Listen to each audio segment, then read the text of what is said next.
Yeah, it was like he was a Pied Piper. At the height of it, he was the king of the party. There was nothing wrong. And you couldn't have ever sat down with him and said, babe, you might be going a bit too far, because we were all going a bit too far. And you just thought Tony was made of Teflon, you know, just thought he's unbreakable. I mean, and for a long time, it really did seem like he might even be superhuman. Do you know what I mean? The capacity to which he could sort of stay up and party, you know, it left a lot of people just couldn't cope with it. So I DJ'd for Prince about 20 times. I did Michael Jackson a couple of times. He was like painted silver. And I was thinking, oh my God, what a wanker. Jay-Z, let's slag him off. You know, I thought, oh my God, he's gonna have a really good time. He knows how to party.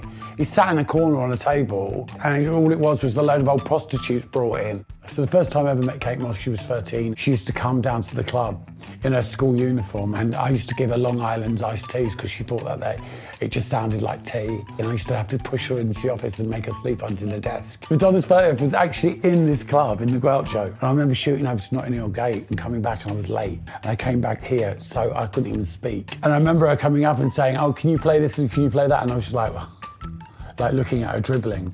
I must have done a good job because I kind of went and did the world tour after that. Freddie Mercury gave me my first line of cocaine.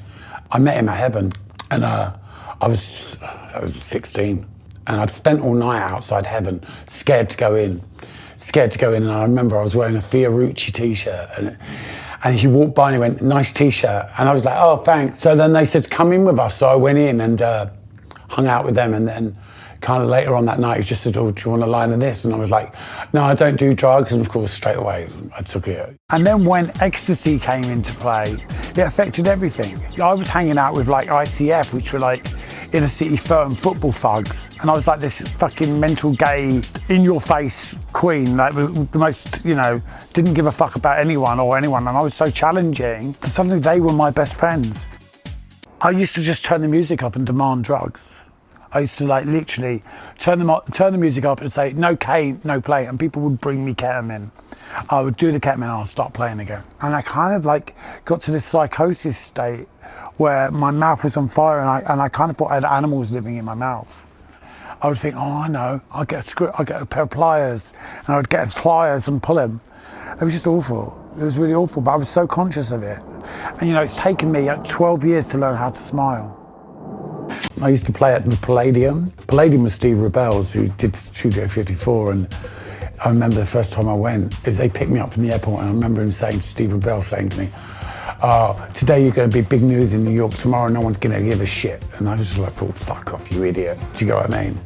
The first time I went to Paradise Garage, I went with my friend Richard, and we got there, and they were like, oh, you can't come in now, we're full up. And I literally got my friend Richard to suck the manager off so that we could get in each week. And one night we went to Paradise Garage with Diana Ross, and we sat with Larry in the DJ box.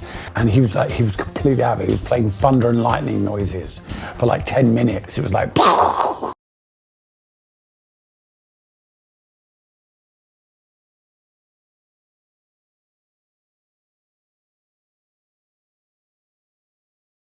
Hi guys, if you want to know more about recovery, fashion, music, me, the world of Fat Tony, subscribe down below.